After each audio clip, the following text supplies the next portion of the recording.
ನಮಸ್ಕಾರ. ಮುಖ್ಯಾಂಶಗಳು.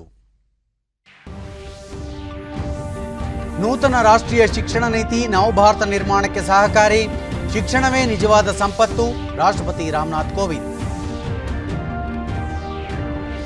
ಆತ್ಮನಿರ್ಭರ ಭಾರತ ಮಾನವೀಯತೆಗೆ ದೊಡ್ಡ ಕೊಡುಗೆ. ಭಾರತದ ಕೋವಿಡ್ ಲಸಿಕೆಯಿಂದ ವಿಶ್ವಕ್ಕೆ ನೆರವು. ಪ್ರಧಾನಿ ನರೇಂದ್ರ ಮೋದಿ. ದೇಶಾದ್ಯಂತ ಚುರುಕುಗೊಂಡ ಕೋವಿಡ್-19 ಲಸಿಕೆ ಅಭಿಯಾನ. ಈವರೆಗೆ 2,56,00,000ಕ್ಕೂ ಅಧಿಕ ಮಂದಿಗೆ ಚುಚ್ಚುಮದ್ದು. ಆರೋಗ್ಯ ಸಚಿವಾಲಯ. ನಾಡಿನಾದ್ಯಂತ ಮಹಾಶಿವರಾತ್ರಿ. ಉಪವಾಸ ಜಾಗರಣೆಯೊಂದಿಗೆ ಮಹಾದೇವನ ಆರಾಧನೆ.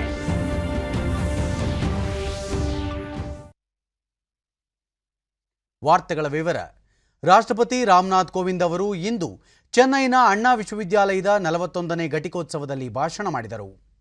ಶಿಕ್ಷಣವು ಬದಲಾವಣೆ ತರುವಲ್ಲಿ ಪ್ರಮುಖ ಪಾತ್ರ ವಹಿಸುತ್ತದೆ ಮತ್ತು ಯುವ ಸಮುದಾಯವು ಸಮಾಜದ ಪರಿವರ್ತನೆಯಲ್ಲಿ ಪ್ರಮುಖ ಪಾತ್ರ ವಹಿಸುತ್ತದೆ ಎಂದು ಅವರು ಅಭಿಪ್ರಾಯಪಟ್ಟರು.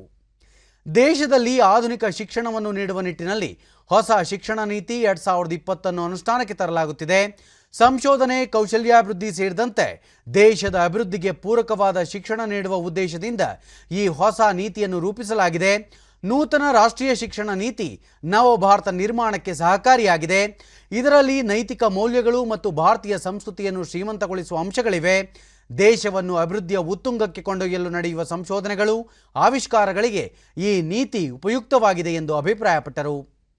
ಈ ನೀತಿ ಆಧುನಿಕ ಶಿಕ್ಷಣ ಯುಗದ ಆರಂಭಕ್ಕೆ ಮುನ್ನುಡಿ ಬರೆದಿದ್ದು, ಇದರ ಮೂಲಕ ಸಂಶೋಧಕರು, ಆವಿಷ್ಕಾರಿಗಳು, ವಿದ್ಯಾರ್ಥಿಗಳು, ಶಿಕ್ಷಕರು ದೇಶದ ಉನ್ನತಿಗೆ ಪೂರಕವಾದ ಶಿಕ್ಷಣದತ್ತ ಗಮನ ಹರಿಸಬೇಕು ಎಂದು ರಾಷ್ಟ್ರಪತಿ ಕರೆ ನೀಡಿದರು.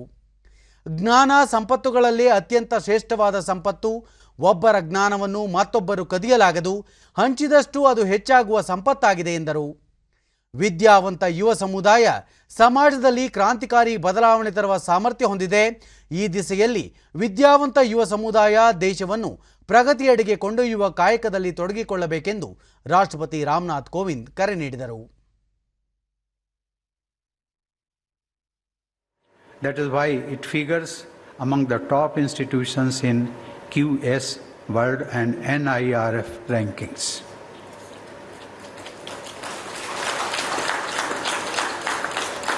Ladies and gentlemen, even the number of the students has drastically increased over the years.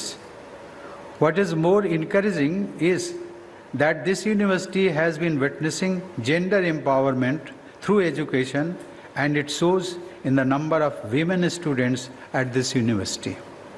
I am told that more than 1 lakh candidates and undergraduate, postgraduate and PhD levels are receiving degrees today, of which about 45% are women.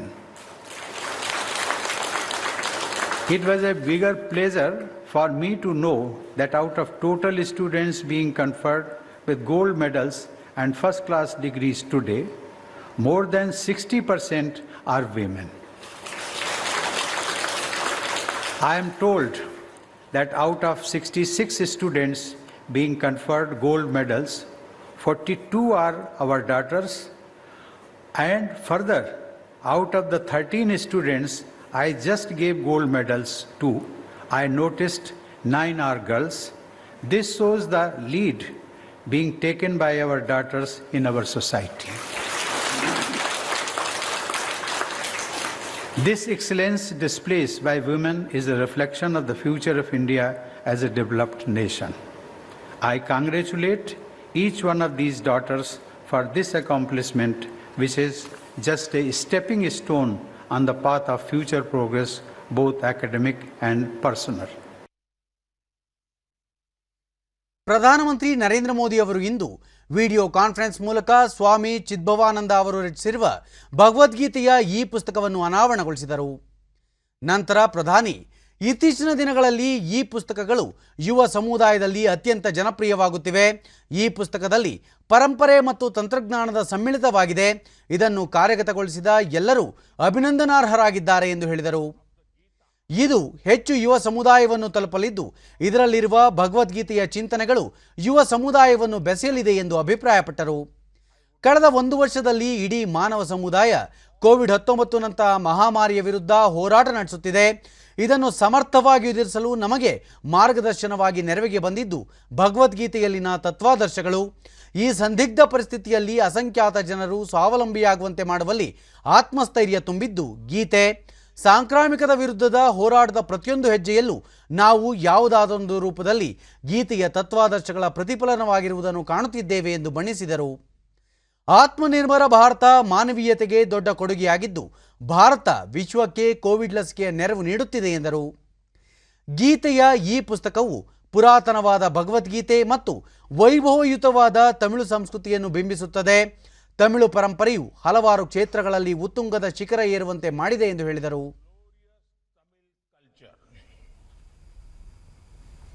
The vibrant Tamil diaspora spread globally will be able to read it easily. The Tamil diaspora has scaled new heights of success in many sectors. Yet, they are proud of their cultural roots.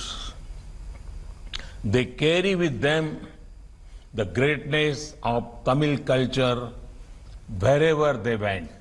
ಸ್ವಾಮಿ ಚಿದ್ಭವಾನಂದರು ವಿವೇಕಾನಂದರಿಂದ ಪ್ರೇರಿತರಾಗಿ ಸಮಾಜಮುಖಿ ಕಾರ್ಯಗಳಲ್ಲಿ ತಮ್ಮನ್ನು ತಾವು ತೊಡಗಿಸಿಕೊಂಡು ಇತರರಿಗೂ ಮಾರ್ಗದರ್ಶಕರಾಗಿದ್ದರು. ಅವರ ಮಹತ್ ಕಾರ್ಯಗಳನ್ನು ತಮಿಳುನಾಡಿನ ತಪೋವನಂ ಮುಂದುವರಿಸಿಕೊಂಡು ಬರುತ್ತಿರುವುದು ಅಭಿನಂದನೀಯ ಎಂದರು. ಆಚಾರ್ಯ ವಿನೋಬಾ ಭಾವೆ, ಮಹಾತ್ಮ ಗಾಂಧೀಜಿ, ಲೋಕಮಾನ್ಯ ತಿಲಕ್, ಮಹಾಕವಿ ಸುಬ್ರಹ್ಮಣ್ಯ ಭಾರತಿ ಅವರಂತಹ ಮಹಾನ್ ದಾರ್ಶನಿಕರು ಗೀತೆಯಿಂದ ಪ್ರೇರಿತರಾಗಿದ್ದವರು. ಭಗವದ್ಗೀತೆ ನಮ್ಮನ್ನು ಪ್ರಶ್ನೆ ಕೇಳುವಂತೆ ಮಾಡುತ್ತದೆ, ಚರ್ಚೆಗೆ ವೇದಿಕೆಯನ್ನು ಕಲ್ಪಿಸುತ್ತದೆ, ಅಷ್ಟೇ ಅಲ್ಲದೆ ನಮ್ಮ ಮನಸ್ಸನ್ನು ಮುಕ್ತವಾಗಿರುವಂತೆ ಮಾಡುತ್ತದೆ ಎಂದು ಪ್ರಧಾನಿ ತಿಳಿಸಿದರು.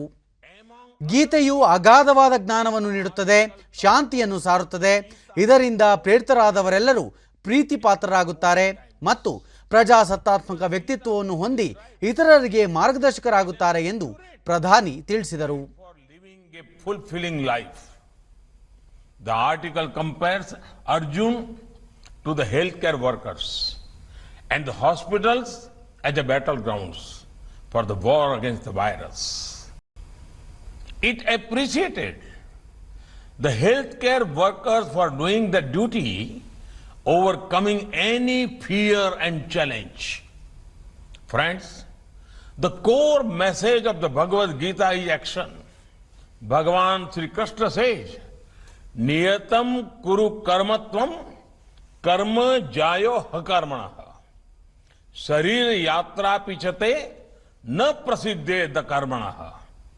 He is asking us to indulge in action because it is far better than inaction. In fact, he says, we cannot even take care of our body without action.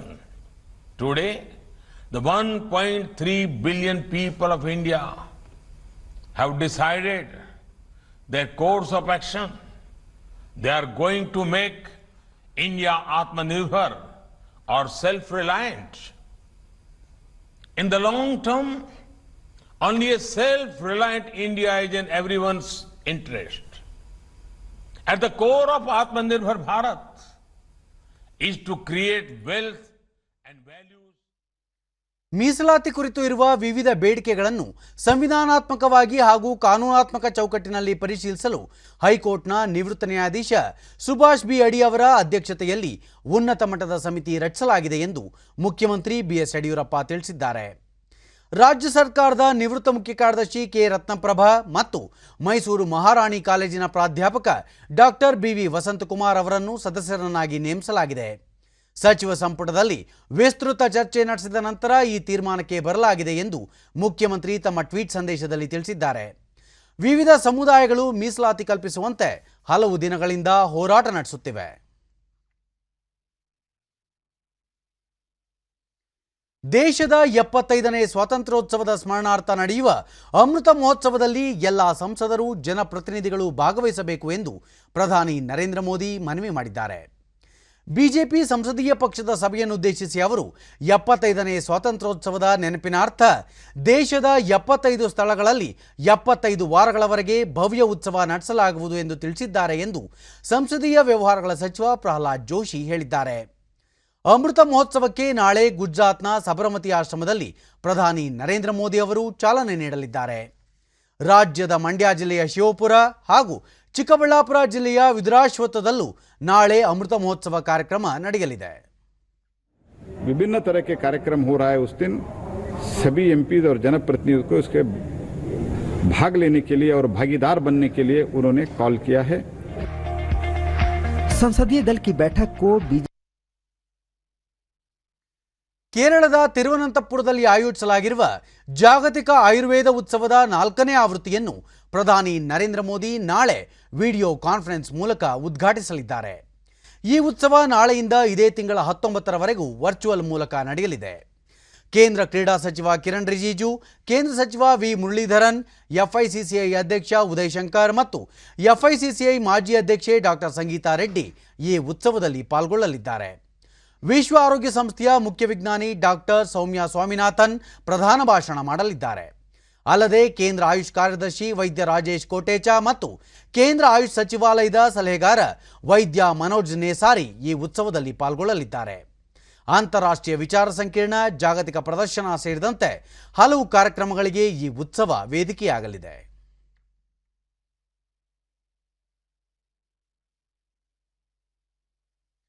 ಆಡಳಿತಾರೂಢ ಸಿಪಿಐಎಂ ಪಕ್ಷ ಮುಂಬರುವ ಕೇರಳ ವಿಧಾನಸಭೆ ಚುನಾವಣೆಗೆ 83 ಅಭ್ಯರ್ಥಿಗಳ ಪಟ್ಟಿಯನ್ನು ನಿನ್ನೆ ಬಿಡುಗಡೆಗೊಳಿಸಿದೆ.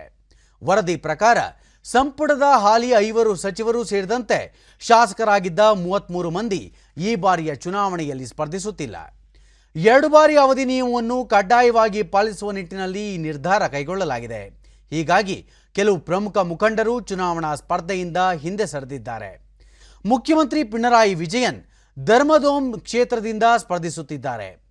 ಈ ಮಧ್ಯೆ ದೆಹಲಿಯಲ್ಲಿ ಅಭ್ಯರ್ಥಿಗಳ ಆಯ್ಕೆ ಕುರಿತು ಯುಡಿಎಫ್ ಕಾಂಗ್ರೆಸ್ ಜೊತೆ ಮೈತ್ರಿ ಪ್ರಕ್ರಿಯೆ ಮುಂದುವರೆದಿದ್ದು ಇಂದು ಅಭ್ಯರ್ಥಿಗಳ ಪಟ್ಟಿ ಬಿಡುಗಡೆ ಮಾಡುವ ನಿರೀಕ್ಷೆ ಇದೆ. ಬಿಜೆಪಿ ಅಭ್ಯರ್ಥಿಗಳ ಆಯ್ಕೆ ಪ್ರಕ್ರಿಯೆ ಸಹ ಅಂತಿಮ ಹಂತದಲ್ಲಿದ್ದು ಚುನಾವಣಾ ಸಮಿತಿಯ ಸಭೆಯ ಬಳಿಕ ಇಂದು ಪ್ರಕಟವಾಗುವ ಸಾಧ್ಯತೆ ಇದೆ. ಪಶ್ಚಿಮ ಬಂಗಾಳದ ವಿಧಾನಸಭಾ ಚುನಾವಣೆಯ ಮೊದಲ ಹಂತಕ್ಕೆ ನಾಮಪತ್ರ ಸಲ್ಲಿಸಿದ ನಂತರ ಮುಖ್ಯಮಂತ್ರಿ ಮಮತಾ ಬ್ಯಾನರ್ಜಿ ಗಾಯಗೊಂಡಿರುವ ಕುರಿತು ವಿಸ್ತೃತ ವರದಿ ನೀಡುವಂತೆ ಕೇಂದ್ರ ಚುನಾವಣಾ ಆಯೋಗ ರಾಜ್ಯ ಮುಖ್ಯ ಕಾರ್ಯದರ್ಶಿಗೆ ಸೂಚನೆ ನೀಡಿದೆ.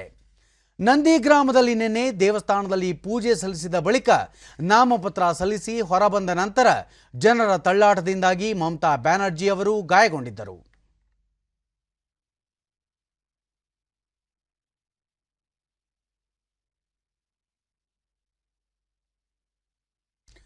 ತಮಿಳುನಾಡು ವಿಧಾನಸಭೆಯ 234 ಸ್ಥಾನಗಳಿಗೆ ಒಂದೇ ಹಂತದಲ್ಲಿ ಏಪ್ರಿಲ್ 6ರಂದು ಚುನಾವಣೆ ನಡೆಯಲಿದ್ದು, ಈ ಹಿನ್ನೆಲೆಯಲ್ಲಿ ಆಡಳಿತಾರೂಢ ಎಐಎಡಿಎಂಕೆ ಪಕ್ಷ ತನ್ನ ಅಭ್ಯರ್ಥಿಗಳ 2ನೇ ಪಟ್ಟಿಯನ್ನು ನಿನ್ನೆ ಬಿಡುಗಡೆ ಮಾಡಿದೆ. ಮೊದಲ ಪಟ್ಟಿಯಲ್ಲಿ ಪ್ರಕಟಿಸಲಾಗಿದ್ದ 6 ಅಭ್ಯರ್ಥಿಗಳು ಸೇರಿದಂತೆ ಒಟ್ಟು 177 ಸ್ಥಾನಗಳಲ್ಲಿ ಅಭ್ಯರ್ಥಿಗಳು ಸ್ಪರ್ಧಿಸಲಿದ್ದಾರೆ. ಎಐಎಡಿಎಂಕೆ ಪಕ್ಷದೊಂದಿಗೆ ಮೈತ್ರಿ ಮಾಡಿಕೊಂಡಿರುವ ಪಿಎಂಕೆ ಮತ್ತು ಬಿಜೆಪಿ ಸ್ಪರ್ಧಿಸಲಿರುವ ಸ್ಥಾನಗಳನ್ನು ಗುರುತಿಸಲಾಗಿದ್ದು, ಬಿಜೆಪಿ 20 ಹಾಗೂ ಪಿಎಂಕೆ 23 ಸ್ಥಾನಗಳಲ್ಲಿ ಸ್ಪರ್ಧಿಸಲಿದ್ದು, ಉಳಿದ 14 ಸ್ಥಾನಗಳು ಹಂಚಿಕೆಯಾಗಬೇಕಿದೆ. ಎಐಎಡಿಎಂಕೆ ಪಕ್ಷದ ಚುನಾವಣಾ ಪ್ರಚಾರದ ಮುಂದಾಳತ್ವವನ್ನು ಮುಖ್ಯಮಂತ್ರಿ ಕೆ ಪಳನಿಸ್ವಾಮಿ ಹಾಗೂ ಉಪಮುಖ್ಯಮಂತ್ರಿ ಪನ್ನೀರ್ ಸೆಲ್ವಂ ವಹಿಸಿಕೊಳ್ಳಲಿದ್ದಾರೆ.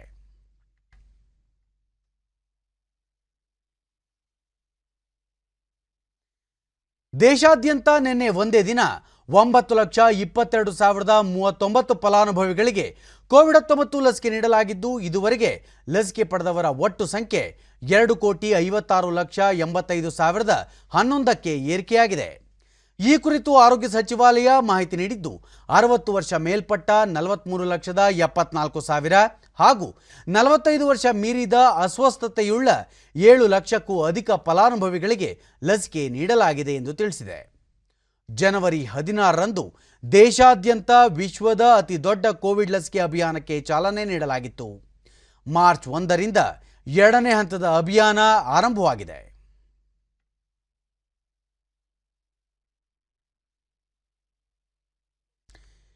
ದೇಶದಲ್ಲಿ ಕಳೆದ 24 ಗಂಟೆಗಳಲ್ಲಿ 22,854 ಕೋವಿಡ್-19 ಹೊಸ ಪ್ರಕರಣಗಳು ಬೆಳಕಿಗೆ ಬಂದಿವೆ. ಇದರೊಂದಿಗೆ ದೇಶದಲ್ಲಿ ಒಟ್ಟು ಸೋಂಕಿತರ ಸಂಖ್ಯೆ 1,12,85,561ಕ್ಕೆ ಏರಿಕೆಯಾಗಿದೆ ಎಂದು ಕೇಂದ್ರ ಆರೋಗ್ಯ ಸಚಿವಾಲಯ ತಿಳಿಸಿದೆ.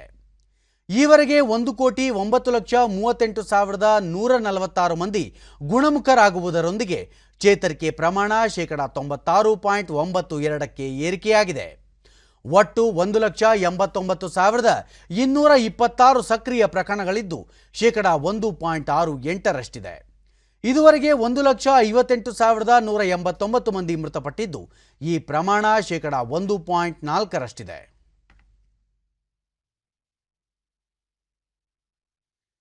ದೇಶಾದ್ಯಂತ ಇಂದು ಮಹಾಶಿವರಾತ್ರಿಯನ್ನು ಶ್ರದ್ಧಾಭಕ್ತಿಯಿಂದ ಆಚರಿಸಲಾಗುತ್ತಿದೆ. ರಾಜಧಾನಿ ದೆಹಲಿಯ ಗೌರಿಶಂಕರ ದೇವಾಲಯದಲ್ಲಿ ಬೆಳಗಿನ ಜಾವ 4 ಗಂಟೆಯಿಂದಲೇ ಭಕ್ತ ಸಮೂಹ ಶಿವನ ದರ್ಶನಕ್ಕಾಗಿ ಆಗಮಿಸುತ್ತಿದ್ದು ಬಿಗಿ ಭದ್ರತೆ ಕೈಗೊಳ್ಳಲಾಗಿದೆ. ದೇವಾಲಯದಲ್ಲಿ ಭಕ್ತರು ಹಾಲು, ಮೊಸರು, ಫಲಪುಷ್ಪಗಳೊಂದಿಗೆ ಶಿವನ ಪೂಜೆಯಲ್ಲಿ ತಲ್ಲೀನರಾಗಿದ್ದಾರೆ. अपने आराध्य भगवान शिव शंकर की पूजा अर्चना के लिए मंदिरों में पहुंच रहे हैं। देश भर के मंदिरों में आज भगवान भोलेनाथ पर फूलों और बेलपत्र से आराधना की जा रही है।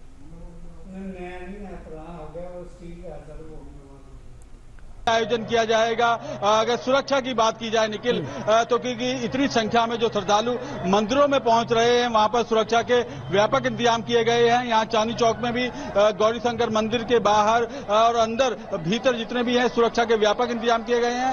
सीसीटीवी के जरिए तमाम श्रद्धालुओं पर नजर रखी जा रही है, कोई भी अप्रिय घटना न घटे इसको देखते हुए तमाम एहतियात जो कदम है वो उठाए गए हैं।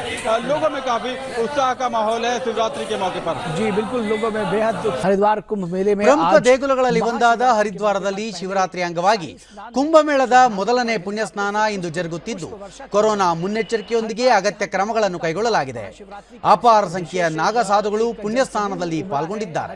हरिद्वार का ये जो पर्व है इस वक्त महाशिवरात्रि का हरिद्वार के लिए और विशेष महत्व वाला इसलिए भी हो जाता है क्योंकि यहाँ महाकुंभ की तैयारियां की जा रही हैं। अप्रैल में कुंभ में है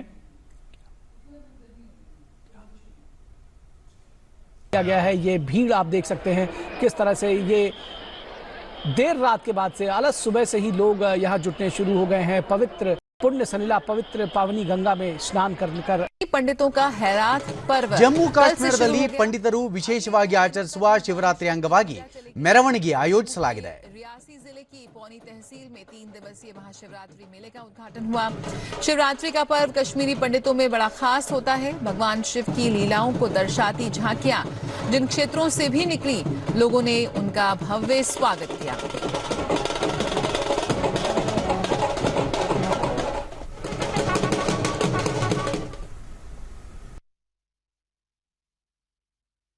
ರಾಷ್ಟ್ರಪತಿ ರಾಮನಾಥ್ ಕೋವಿಂದ್ ದೇಶದ ಜನತೆಗೆ ಮಹಾಶಿವರಾತ್ರಿಯ ಶುಭಾಶಯಗಳು. ದೇವಿ ಪಾರ್ವತಿ ಹಾಗೂ ಶಿವನ ವಿವಾಹದ ಪುಣ್ಯಸ್ಮರಣೆಯ ಸ್ವರೂಪವಾಗಿ ಆಚರಿಸಲ್ಪಡುವ ಈ ಉತ್ಸವ ಎಲ್ಲರಿಗೂ ಒಳಿತನ್ನುಂಟು ಮಾಡಲಿ ಎಂದು ತಮ್ಮ ಟ್ವೀಟ್ ಸಂದೇಶದಲ್ಲಿ ತಿಳಿಸಿದ್ದಾರೆ. ಪ್ರಧಾನಿ ನರೇಂದ್ರ ಮೋದಿ ದೇಶವಾಸಿಗಳೆಲ್ಲರಿಗೂ ಮಹಾಶಿವರಾತ್ರಿಯ ಶುಭಾಶಯಗಳು, ಹರ ಹರ ಮಹಾದೇವ ಎಂದು ಟ್ವೀಟ್ ಮಾಡಿದ್ದಾರೆ. ರಾಜ್ಯದಲ್ಲೂ ಮಹಾಶಿವರಾತ್ರಿಯನ್ನು ಸಡಗರದಿಂದ ಆಚರಿಸಲಾಗುತ್ತಿದೆ. ನಿರ್ಗುಣ ನಿರಾಕಾರ ಸ್ವರೂಪನಾದ ಶಿವನನ್ನು ಆರಾಧಿಸುವ ಪರ್ವವೇ ಮಹಾಶಿವರಾತ್ರಿ. ಶಶಿರ ಋತುವಿನ ಮಾಘಮಾಸ ಕೃಷ್ಣ ಪಕ್ಷದ ಚತುರ್ದಶಿಯಂದು ಶಿವರಾತ್ರಿಯನ್ನು ಆಚರಿಸಲಾಗುತ್ತದೆ. ಉಪವಾಸ ಜಾಗರಣೆ ಇಂದಿನ ವಿಶೇಷ. ಶಿವನ ದೇವಾಲಯಗಳಲ್ಲಿ ರಾತ್ರಿ ಇಡೀ 4 ಜಾವಗಳಲ್ಲಿ ರುದ್ರಾಭಿಷೇಕ, ಭಸ್ಮಾರ್ಚನೆ, ಬಿಲ್ವಾರ್ಚನೆ ಸೇರಿದಂತೆ ವಿಶೇಷ ಪೂಜೆ, ಅಲಂಕಾರ ನೆರವೇರಿಸಲಾಗುತ್ತದೆ. ನಾಡಿನಾದ್ಯಂತ ಶಿವನ ದೇವಾಲಯಗಳಿಗೆ ಬೆಳಗಿನಿಂದಲೇ ಭಕ್ತರು ಭೇಟಿ ನೀಡಿ ದರ್ಶನ ಪಡೆಯುತ್ತಿದ್ದಾರೆ. ಕೆಲವೆಡೆ ಭಜನೆ, ಶಿವ ಸಂಕೀರ್ತನೆ, ಶಿವಕಥೆಗಳೊಂದಿಗೆ ಶ್ರದ್ಧಾಭಕ್ತಿಯಿಂದ ಮಹಾದೇವನನ್ನು ಆರಾಧಿಸಲಾಗುತ್ತಿದೆ. ಬೆಂಗಳೂರಿನ ವಿವಿಧ ಶಿವನ ದೇವಾಲಯಗಳಲ್ಲಿ ಬೆಳಗಿನಿಂದಲೇ ಪೂಜಾ ಕೈಂಕರ್ಯಗಳು ನೆರವೇರಿದವು. ಅಪಾರ ಸಂಖ್ಯೆಯಲ್ಲಿ ನೆರೆದಿರುವ ಭಕ್ತ ಸಮೂಹವನ್ನು ನಿಯಂತ್ರಿಸಲು ಮಾರ್ಷಲ್ಗಳನ್ನು ನಿಯೋಜಿಸಲಾಗಿದೆ. ಹಾಗೆಯೇ ಸಾಮಾಜಿಕ ಅಂತರ ಕಾಯ್ದುಕೊಳ್ಳಲು ಸೂಚಿಸಲಾಗಿದೆ.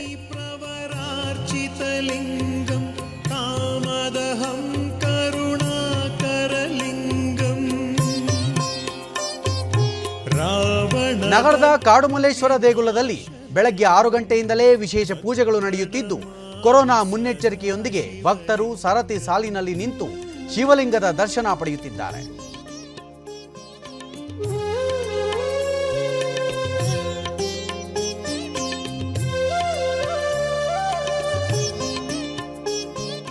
ಈ ಲೋಕಕ್ಕೆ ಡಿಡಿ ನ್ಯೂಸ್ನೊಂದಿಗೆ ದೇವಸ್ಥಾನದ ಅರ್ಚಕರು ಮಾತಾಪಿತಾ ಸಮಾನರಾದ ಪಾರ್ವತಿ ದೇವಿ ಹಾಗೂ ಶಿವನ ವಿವಾಹ ಮಹೋತ್ಸವದ ದಿನವಾದ ಇಂದು ವಿಶೇಷ ಪೂಜೆ ಹಾಗೂ ಅಲಂಕಾರ ಮಾಡಲಾಗಿದ್ದು ಇಂದು ಸಂಜೆ ಗಿರಿಜಾ ಕಲ್ಯಾಣೋತ್ಸವ ನಡೆಯಲಿದೆ.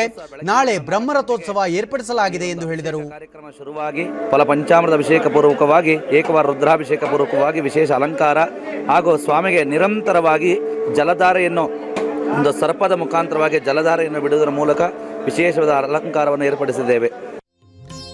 ಆರ್ಟಿ ನಗರದ ಶಿವಮಂದಿರದಲ್ಲಿಯೂ ಮಹಾದೇವನನ್ನು ಆರಾಧಿಸಲಾಗುತ್ತಿದೆ.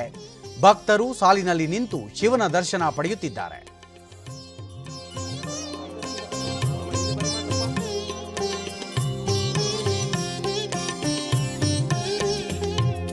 ಬ್ರಹ್ಮಮುರಾರಿಸುರಾರ್ಚಿತಲಿಂಗಂ ನಿರ್ಮಲ ಶಿವನು ಡಿಡಿ ನ್ಯೂಸ್ನೊಂದಿಗೆ ದೇವಸ್ಥಾನ ಆಡಳಿತ ಮಂಡಳಿ ಅಧ್ಯಕ್ಷ ಕೃಷ್ಣಪ್ಪ ಅಪಾರ ಸಂಖ್ಯೆ ಭಕ್ತರು ಆಗಮಿಸುವ ನಿರೀಕ್ಷೆ ಇದ್ದು ಎಲ್ಲರಿಗೂ ಪ್ರಸಾದದ ವ್ಯವಸ್ಥೆ ಮಾಡಲಾಗಿದೆ ಎಂದು ಹೇಳಿದರು.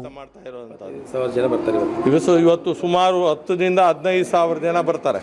ಎಲ್ಲರಿಗೂ ಪ್ರಸಾದ ಕೊಡ್ತೇವೆ. ಮುಖ್ಯಮಂತ್ರಿ ಬಿಎಸ್ ಯಡಿಯೂರಪ್ಪ ನಾಡಿನ ಸಮಸ್ತ ಜನತೆಗೆ ಮಹಾಶಿವರಾತ್ರಿ ಹಬ್ಬದ ಭಕ್ತಿಪೂರ್ವಕ ಶುಭಾಶಯಗಳು. ಸಂಕಷ್ಟ, ನೋವು, ರೋಗಗಳಿಂದ ಜಗತ್ತನ್ನು ಪಾರು ಮಾಡಿ ಸಮಸ್ತರಿಗೂ ಆ ಪರಮೇಶ್ವರನು ಮಂಗಳವನ್ನು, ಆರೋಗ್ಯವನ್ನು ಮತ್ತು ಸುಖವನ್ನು ಕರುಣಿಸಲಿ ಎಂದು ವಿಶೇಷವಾಗಿ ಪ್ರಾರ್ಥಿಸೋಣ ಎಂದು ತಮ್ಮ ಟ್ವೀಟ್ ಸಂದೇಶದಲ್ಲಿ ತಿಳಿಸಿದ್ದಾರೆ.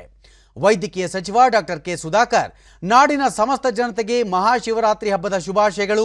ಉಪವಾಸ, ಜಾಗರಣೆ, ಶಿವನಾಮ ಸ್ಮರಣೆಗಳ ತ್ರಿವೇಣಿ ಸಂಗಮವಾದ ಶಿವರಾತ್ರಿ ಪವಿತ್ರ ದಿನದಂದು ಭಕ್ತಿಯಿಂದ ಪರಮೇಶ್ವರನ ಕೃಪೆಗೆ ಪಾತ್ರರಾಗೋಣ ಎಂದು ಟ್ವೀಟ್ ಮಾಡಿದ್ದಾರೆ. ಸಾಂಸ್ಕೃತಿಕ ನಗರಿ ಮೈಸೂರಿನಲ್ಲಿಯೂ ಮಹಾಶಿವರಾತ್ರಿಯನ್ನು ಸಂಭ್ರಮದಿಂದ ಆಚರಿಸಲಾಗುತ್ತಿದೆ. ಇತಿಹಾಸ ಪ್ರಸಿದ್ಧ ಅರಮನೆಯಲ್ಲಿರುವ ತ್ರಿನೇಶ್ವರ ದೇಗುಲದಲ್ಲಿ ಬೆಳಗಿನ ಜಾವದಿಂದಲೇ ವಿಶೇಷ ಪೂಜೆ ನಡೆಸಲಾಗುತ್ತಿದ್ದು ಭಕ್ತರು ಸರತಿ ಸಾಲಿನಲ್ಲಿ ನಿಂತು ದೇವರ ದರ್ಶನ ಪಡೆಯುತ್ತಿದ್ದಾರೆ. ಮುನ್ನೆಚ್ಚರಿಕೆ ಕ್ರಮವಾಗಿ ಬಿಗಿ ಪೊಲೀಸ್ ಬಂದೋಬಸ್ತ್ ವ್ಯವಸ್ಥೆ ಮಾಡಲಾಗಿದೆ.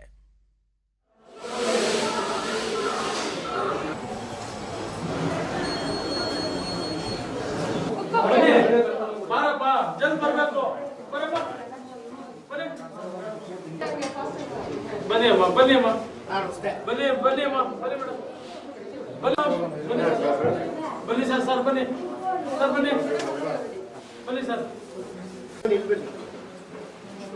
ಬೆಳಿಗ್ಗೆ 5 ಗಂಟೆಗೆ ಡಿಡಿ ನ್ಯೂಸ್ನೊಂದಿಗೆ ದೇವಸ್ಥಾನದ ಅರ್ಚಕರಾದ ಸ್ಕಂದ ಮುಂಜಾನೆಯಿಂದಲೇ ತ್ರಿನೇಶ್ವರನಿಗೆ ವಿವಿಧ ಅಭಿಷೇಕಗಳನ್ನು ನೆರವೇರಿಸಲಾಗಿದ್ದು ಬೆಳಗಿನಿಂದಲೇ ಭಕ್ತರಿಗೆ ದೇವರ ದರ್ಶನಕ್ಕೆ ಅನುವು ಮಾಡಿಕೊಡಲಾಗಿದೆ ಎಂದರು. ಸಾಯಂಕಾಲ 6 ಗಂಟೆ 4 ಜಾವಗಳ ಪೂಜೆ ನಡೆಯುತ್ತೆ. ಅದಾದ ನಂತರ ಬೆಳಿಗ್ಗೆ ಉತ್ಸವವನ್ನು ಮಾಡಿ ಉತ್ಸವವನ್ನು ನಾವು ಶಿವರಾತ್ರಿ ಮಹೋತ್ಸವ ಸಂಪನ್ನ ಮಾಡ್ತೀವಿ.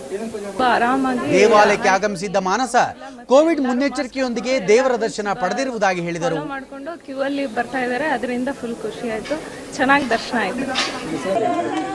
ನಗರದ ರಾಮಾನುಜ ರಸ್ತೆಯ ಕಾಮಕಾಮೇಶ್ವರಿ ದೇವಸ್ಥಾನದಲ್ಲಿಯೂ ಮಹಾಶಿವರಾತ್ರಿ ಅಂಗವಾಗಿ ವಿಶೇಷ ಪೂಜೆ ಆಯೋಜಿಸಲಾಗಿದ್ದು ಇಲ್ಲಿರುವ 101 ಲಿಂಗಗಳಿಗೆ ಭಕ್ತರು ವಿಶೇಷ ಪೂಜೆ ಸಲ್ಲಿಸುತ್ತಿದ್ದಾರೆ.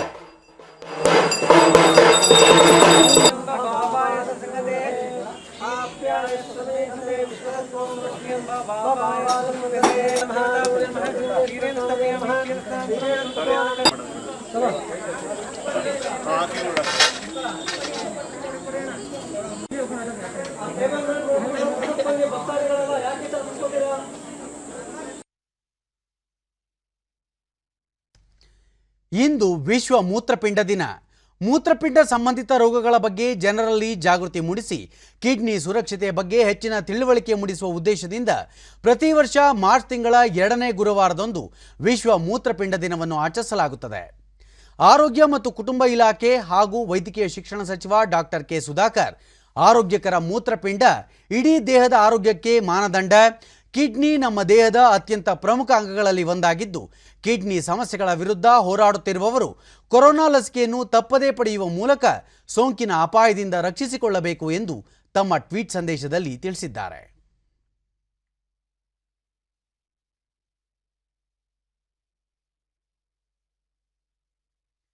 ಇದೇ ತಿಂಗಳು ನಡೆಯಲಿರುವ ಪರೀಕ್ಷಾ ಪೇ ಚರ್ಚಾ ಕಾರ್ಯಕ್ರಮದಲ್ಲಿ ಪ್ರಧಾನಿ ನರೇಂದ್ರ ಮೋದಿ ಆನ್ಲೈನ್ ಮೂಲಕ ವಿದ್ಯಾರ್ಥಿಗಳೊಂದಿಗಿನ ಚರ್ಚೆಯಲ್ಲಿ ಭಾಗವಹಿಸಲಿದ್ದಾರೆ.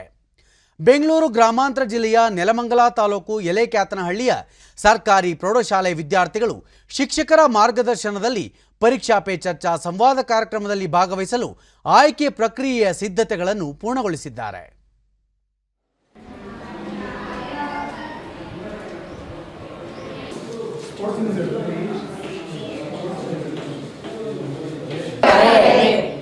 इसलिए वो क्या कर रहे थे? ಈ ವರ್ಷ ವಿದ್ಯಾರ್ಥಿ ಮಹೇಶ್ ಪರೀಕ್ಷಾ ಭಯವನ್ನು ಹೋಗಲಾಡಿಸುವ ಸಲುವಾಗಿ ಪರೀಕ್ಷಾ ಪೇ ಚರ್ಚಾ ಕಾರ್ಯಕ್ರಮವನ್ನು ಪ್ರಧಾನಿಯವರು ನಡೆಸುತ್ತಿದ್ದು, ಈ ಕಾರ್ಯಕ್ರಮ ಪರೀಕ್ಷೆಯ ಬಗ್ಗೆ ವಿದ್ಯಾರ್ಥಿಗಳಲ್ಲಿ ಆತ್ಮಬಲ ಹೆಚ್ಚಿಸಲಿದೆ ಎಂದರು. ಪ್ರತಿ ನಮ್ಮ ಶಾಲೆಯಿಂದ ಆನ್ಲೈನ್ ಮೂಲಕ ಪರೀಕ್ಷಾ ಪೇ ಚರ್ಚೆ ನಡೀತಿರೋದ್ರಿಂದ ನಮಗೂ ಸಹ ತುಂಬಾ ಖುಷಿ ಆಗ್ತಿದೆ. ವಿದ್ಯಾರ್ಥಿನಿ ಶೋಭಾ ಪರೀಕ್ಷಾ ಪೇ ಚರ್ಚಾ ಕಾರ್ಯಕ್ರಮದಲ್ಲಿ ಭಾಗವಹಿಸುವ ಇಂಗಿತದಿಂದ ಪ್ರಬಂಧವೊಂದನ್ನು ಬರೆದು ಶಿಕ್ಷಕರ ಮಾರ್ಗದರ್ಶನದಂತೆ ಆಯ್ಕೆ ಸಮಿತಿಗೆ ಕಳುಹಿಸಲಾಗಿದೆ. ಸಂವಾದ ಕಾರ್ಯಕ್ರಮಕ್ಕೆ ಆಯ್ಕೆ ಆಗುವ ಭರವಸೆ ಇದೆ ಎಂದರು. ಚೆನ್ನಾಗಿ ಹೇಳ್ಕೊಡ್ತಾರೆ, ಅರ್ಥ ಆಗ್ಲಿಲ್ಲ ಅಂತ ಕೇಳಿದ್ರು ಇನ್ನೂ ಒಂದ್ಸರಿ ಅರ್ಥ ಆಗಂಗೆ ಹೇಳ್ಕೊಡ್ತಾರೆ. ಪರೀಕ್ಷಾ ಭಯವನ್ನು ವಿದ್ಯಾರ್ಥಿ ಪವನ್ ವಿದ್ಯಾರ್ಥಿಗಳಿಗೆ ಪ್ರಧಾನಿಯವರೊಂದಿಗೆ ಮಾತನಾಡುವ ಮತ್ತು ಪರೀಕ್ಷಾ ಗೊಂದಲಗಳ ಬಗ್ಗೆ ಸಂವಾದದಲ್ಲಿ ಚರ್ಚಿಸಲು ಉತ್ತಮ ಅವಕಾಶ ಇದಾಗಿದೆ ಎಂದು ಅಭಿಪ್ರಾಯಪಟ್ಟರು. ಅಪ್ಲೋಡ್ ಮಾಡಲಿದ್ದಾರೆ. ನರೇಂದ್ರ ಮೋದಿ ಅವರು ನನ್ನನ್ನು ಆಯ್ಕೆ ಮಾಡಿಕೊಂಡಿದ್ದಾರೆ. ನಾನು ಅಲ್ಲಿ ಹೋಗಿ ಮಾತನಾಡಲು ತುಂಬಾ ಉತ್ಸುಕನಾಗಿದ್ದೇನೆ. ಖುಷಿ ಆಗ್ತಾ ಇದೆ. ಈ ಸಂದರ್ಭದಲ್ಲಿ ರಾಷ್ಟ್ರ ಪ್ರಶಸ್ತಿ ವಿಜೇತ ಶಿಕ್ಷಕ ಶಶಿಕುಮಾರ್ ಪರೀಕ್ಷಾ ಪೇ ಚರ್ಚಾ ಕಾರ್ಯಕ್ರಮದಲ್ಲಿ ಭಾಗಿಯಾಗುವ ಸಲುವಾಗಿ ಶಾಲೆಯಲ್ಲಿ ಸಿದ್ಧತೆ ನಡೆಯುತ್ತಿದ್ದು, ವಿದ್ಯಾರ್ಥಿಗಳ ವಿವಿಧ ಕೌಶಲ್ಯಗಳನ್ನು ಪರಿಗಣಿಸಿ ಚರ್ಚಾ ಕಾರ್ಯಕ್ರಮಕ್ಕೆ ಆಯ್ಕೆ ಮಾಡಲಾಗುತ್ತದೆ. ತಮ್ಮ ಶಾಲೆಯ ವಿದ್ಯಾರ್ಥಿಗಳು ಆಧುನಿಕ ಶಿಕ್ಷಣ ವ್ಯವಸ್ಥೆಯ ಬಗ್ಗೆ ಪ್ರಬಂಧಗಳನ್ನು ರಚಿಸಿ ಆಯ್ಕೆ ಸಮಿತಿಗೆ ಕಳುಹಿಸಿದ್ದಾರೆ ಎಂದು ಮಾಹಿತಿ ನೀಡಿದರು. ಮುಂದಿನ ದಿನಗಳಲ್ಲಿ ಅನ್ನೋದ್ರ ಬಗ್ಗೆ ಮಾಹಿತಿಯನ್ನು ಕೊಟ್ಟಿದ್ದಾರೆ. ಈಗಾಗಲೇ ನಾನು ಅದನ್ನ ಪ್ರಬಂಧ ಬರೆದು ಆನ್ಲೈನ್ ಅಪ್ಲೋಡ್ ಮಾಡಿದ್ದೇನೆ. ಆಯ್ಕೆಗೆ ನಾನು ಸೆಲೆಕ್ಟ್ ಆಗ್ತೀನಿ ಇಲ್ವೋ ಅನ್ನೋದ್ರ ಬಗ್ಗೆ ನಾನು ವೆಯ್ಟ್ ಮಾಡ್ತಾ ಇದ್ದೀನಿ. ತುಂಬಾ ಖುಷಿ ಆಗ್ತಾ ಇದೆ ಈ ಕ್ಷಣಗಳನ್ನು ನೆನೆಸ್ಕೊಂಡ್ರೆ. ಮುಖ್ಯ ಶಿಕ್ಷಕ ರಾಘವೇಂದ್ರ ಸ್ವಾಮಿ ತಮ್ಮ ಶಾಲೆ ಶಿಕ್ಷಕರ ಕಠಿಣ ಶ್ರಮ ಮತ್ತು ಗುಣಮಟ್ಟದ ಶಿಕ್ಷಣದಿಂದ ವಿದ್ಯಾರ್ಥಿಗಳು ಕಲಿಕೆಯಲ್ಲಿ ಮುಂದಿದ್ದಾರೆ. ಕೆಲ ಕಲಿಕಾ ಚಟುವಟಿಕೆಗಳನ್ನು ಆಯ್ಕೆ ಸಮಿತಿಗೆ ಕಳುಹಿಸಿದ್ದು, ಶಾಲೆಯ ವಿದ್ಯಾರ್ಥಿಗಳು ಪರೀಕ್ಷಾ ಪೇ ಚರ್ಚಾ ಕಾರ್ಯಕ್ರಮಕ್ಕೆ ಆಯ್ಕೆಯಾಗುವ ವಿಶ್ವಾಸವಿದೆ ಎಂದರು. ಸ್ಟ್ರೆಸ್ಗೊಳಗಾಗದೆ ಒಂದು ಉತ್ಸುಕತೆಯಿಂದ ಸಂತೋಷದಾಯಕವಾಗಿ ಒಂದು ಹಬ್ಬದ ರೀತಿ ಆಚರಣೆ ಮಾಡುವಲ್ಲಿ ಈ ಒಂದು ಕಾರ್ಯಕ್ರಮ ಅತಿ ಯಶಸ್ವಿಯಾಗಿ ಮೂಡಬರಲಿದೆ ಅಂತ ಹೇಳಿ ನಾನಾದರೂ ಭಾವಿಸ್ತೇನೆ. ದೆಹಲಿಯ ಆಗ್ರಾದ ಯಮದೌಲಾ ಪ್ರದೇಶದಲ್ಲಿ ಇಂದು ಕಾರ್ ಮತ್ತು ಟ್ರಕ್ ನಡುವೆ ಸಂಭವಿಸಿದ ಭೀಕರ ರಸ್ತೆ ಅಪಘಾತದಲ್ಲಿ 8 ಮಂದಿ ಮೃತಪಟ್ಟಿದ್ದು, ಗಾಯಗೊಂಡಿರುವ 4ರನ್ನು ಸ್ಥಳೀಯ ಆಸ್ಪತ್ರೆಗೆ ದಾಖಲಿಸಲಾಗಿದೆ. ನಾಗಾಲ್ಯಾಂಡ್ನಿಂದ ಬರುತ್ತಿದ್ದ ಟ್ರಕ್ ಹಾಗೂ ಜಾರ್ಖಂಡ್ನ ನೋಂದಣಿ ಹೊಂದಿರುವ ಕಾರ್ ನಡುವೆ ಈ ಅಪಘಾತ ನಡೆದಿದೆ ಎಂದು ಪೊಲೀಸ್ ಅಧಿಕಾರಿ ಬೋತ್ರೆ ರೋಹನ್ ಪ್ರಮೋದ್ ತಿಳಿಸಿದ್ದಾರೆ. ದುರ್ಘಟನೆಗೆ ಉತ್ತರ ಪ್ರದೇಶದ ಮುಖ್ಯಮಂತ್ರಿ ಯೋಗಿ ಆದಿತ್ಯನಾಥ್ ಶೋಕ ವ್ಯಕ್ತಪಡಿಸಿದ್ದಾರೆ.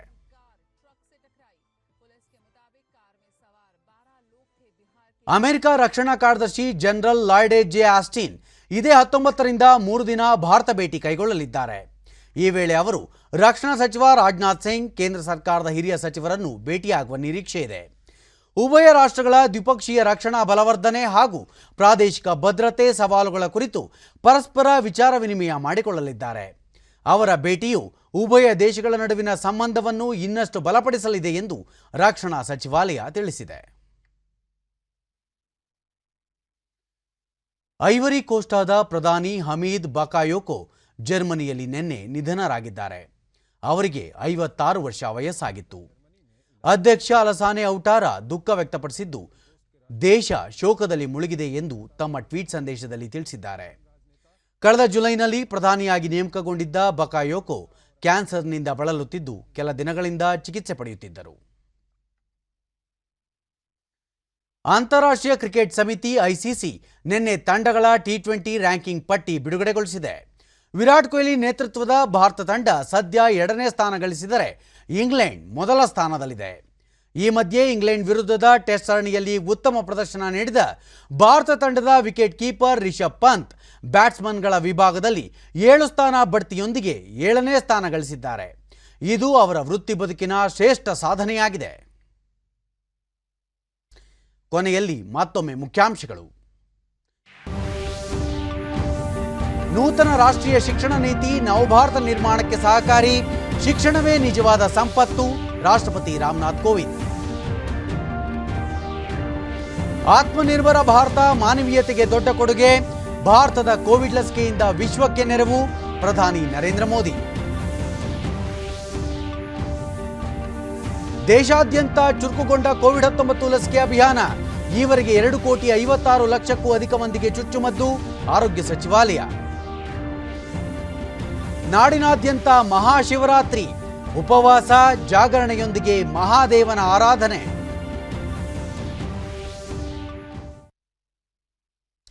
ನಮ್ಮ ವಾರ್ತಾ ಪ್ರಸಾರವನ್ನು ನೀವು ಡಿಡಿ ಚಂದನ ನ್ಯೂಸ್ ಯೂಟ್ಯೂಬ್ ಚಾನೆಲ್ನಲ್ಲೂ ವೀಕ್ಷಿಸಬಹುದು. ನಮ್ಮ ಮುಂದಿನ ವಾರ್ತಾ ಪ್ರಸಾರ ಸಂಜೆ 4:30ಕ್ಕೆ. ನಮಸ್ಕಾರ.